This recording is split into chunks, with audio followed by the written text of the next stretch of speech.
Վերջերս փոփոխություններ են տեղի ունեցել եւ ինչպես գիտենք տրանսպորտային միջոցների հաշվառման մեծ պահանջարկ ունեցող համարանիշերի չափորոշիչները սահմանում է Հայաստանի Հանրապետության կառավարությունը, իսկ դրանց հատկացման գները սահմանում է Հայաստանի Հանրապետության ներքին գործերի նախարարը եւ վերջերս կառավարության որոշման մեջ տեղի են ունեցել փոփոխություններ, այլ կերպ ասած լրացվել են հաշվառման մեծ պահանջարկ ունեցող համարանիշերի նոր չափորոշիչներ Եվ դրան արձագանքելով ներքին գործերի նախարարը ստորագրել է հրաման եւ սահմանել է այն գները, որով այդ հաշվառման մեծ պահանջարկ ունեցող համարանիշները կարող են հատկացվել։ Նախապես ասեմ, եթե այդպիսի ընկալում կամ սխալ ընկալում կա, այստեղ խոսքը չի վերաբերում առանձնահատուկ պահանջարկ ունեցող հաշվառման համարանիշերին։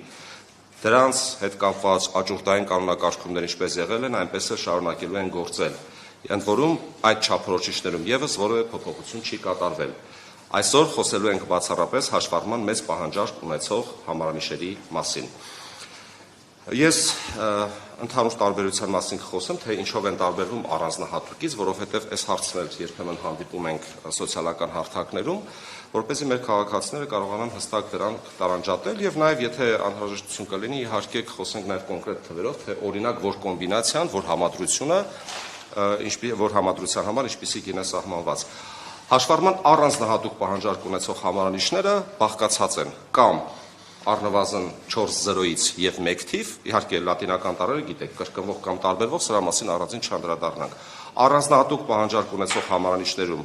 միշտ առկա է կամ 4 0 եւ 1 թիվ կամ 5 0։ Սա բանաձև է, սա ամրագրված է։ Բայց մեր քննարկումները, քաղաքացիների ստացված դիմումները, հետազոտություններն ինչ են ցույց տալիս, որ այնուամենայնիվ հաշվառման մեծ պահանջարկ ունեցող համարանիշների չափորոշիչներում դեռևս ընդգրկված չեն եղել այնպիսի համադրություններ, որոնք իսկապես քաղաքացիների շրջանում ներկայացնում են որոշակի հետաքրքրություն։ Հիմա ես փորձեմ բանաձևել, թե ինչն ենք փոխել, կոնկրետ կոմբինացիան ենք անդրադառնանք։ Նախատեսել ենք այնպիսի չափորոշիչներ, երբ համարանիշի մի կողմում դա կլինի 2 նիշ կամ 3 նիշը, թվերի մասին է խոսքը, միշտ գտնվում են զրոները։ Ֆիզիկական անձանց պարագայում գիտեք, սկզբից 2 0 է, իրավաբանական անձանց պարագայում 3 0 է, կամ 2 նիշ եւ 3 նիշ համապատասխանաբար։ Լատինական տառերը, ինչպես բոլոր պարագաներում, կարող են լինել նույնը, այսինքն կրկնվող կամ տարբերվող։ Մյուս կողմում թվերից կամ նույն թիվը կրկնվում է, ասենք 3 հատ 1, կամ երկու թիվ կա, որոնցից մեկն է կրկնվում։ Ասենք 121։ 121 համադրության մեջ 2 հատ 1-ը կրկին կրկնվում է։ Հասկանալի է։ Այսինքն, եթե ամփոփենք այս նկարագրությունը, միշտ մի կողմում գտնվում են զրոներ, ներողություն, լատինական տառերը կրկնվում կամ տարբերվում են, մյուս կողմի 3 թվերի պարագայում կամ նույն թիվը անընդհատ կրկնվում է, կամ այդ 3 թվերից կրկնվում է նույն թիվը 2 անգամ եւ 1 տարբերվող թվի համադրություն։ Սա ընդհանուր առմամբ։ Պարոն Գևորգյանը, եթե ավելացնելու ընթացքում բան կունենա, խնդրում եմ ավելացնել։ Գների պարագայում ասեմ, ինչպես են որոշվել գները, իհարկե քննարկումներ ունեցել ենք եւ արկա չափորոշիչների եւ գների համեմատական ենք անցկացրել, թե նոր չափորոշիչին համապատասխանող այսինչ համադրությունը, որ գնային սեգմենտի տակ պետք է տեղավորել։ Եթե ձեզ կհետաքրքրի, ես կարծում եմ կհետաքրքրի պայմանական պատահականության սկզբունքով ես կարող եմ որոշակի այսպես ասած համադրություններ հրապարակել, ասեմ, որ գնային սեգմենտը 250,000-ից մինչև 8 միլիոն միջակայքում է սահմանվել, գիտեք երևի, որ մեծ պահանջարկ ունեցող հաշվառման համարանիշերի նվազագույն շեմը սկսվում է 60,000 դրամից եւ ավարտվում է 8 միլիոնով։ Այսինքն սա նշանակում է, որ ներքին գործերի նախարարի հրամանի առումով մենք բոլոր գնային սեգմենտներում չափորոշիչներ չենք ավելացրել։ Մենք ավելացրել ենք այս սեգմենտներում կառավարության որոշմամբ եւ հետո տեղայնացրել նախարարի հրամանով, որոնք տեղավորվում են 250,000-ից մինչեւ 8 միլիոնի միջակայքում։ Օրինակ, 250,000 դրամի սեգմենտում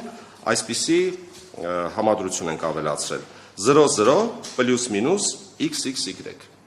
Այսինքն, ինչպես ես նշել եմ, մի կողմում 0-ն է, սա ֆիզիկական անձանց հատկացող համարանիշ է, 2 հատ 0 մի կողմ, պլյուս մինուս նշանակում է տարբերվող լատինական տառեր, XXY իմ ասածն է, XX-ը կրկնվում է դա նույն թիվն է, Y-ը տարբերվող թիվն է։ Օրինակ, պատահականության սկզբունքով 00 A AB լատիներեն եւ 771 օրինակ։ Այսպիսի համադրություն։ Ունենք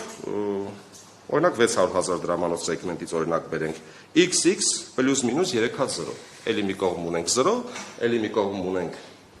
թվերի համադրություն եւ կրկնող կամ տարբերվող լատինական ուրեմն տառեր։ Նույն համաչափությունը պահպանված է նաև իրավաբանական անձանց հատկացվող համարանիշերի պարագայում, արդեն իմ ասած սկզբունքով 3 նիշը պարզապես գալիս է ավելի սկիզբ։ Ես նաև ասեմ, որ պարոն Գևորգյանի հետ էլ մենք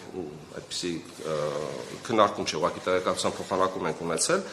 խոսքը վերաբերում է այն հաշվառման համարանիշերին, որոնք պարունակում են 7 նիշ։ Սա կանխելով այն հարցերը, թե արդյոք կարող են այս համարանիշները հատկացվել մոտոցիկլետներին եւ այլ փոխադրամիջոցներին։ Ոչ, սա այն տրանսպորտային միջոցների համար է նախատեսված, որոնց համարանիշների համար նախատեսված է 7 նիշ,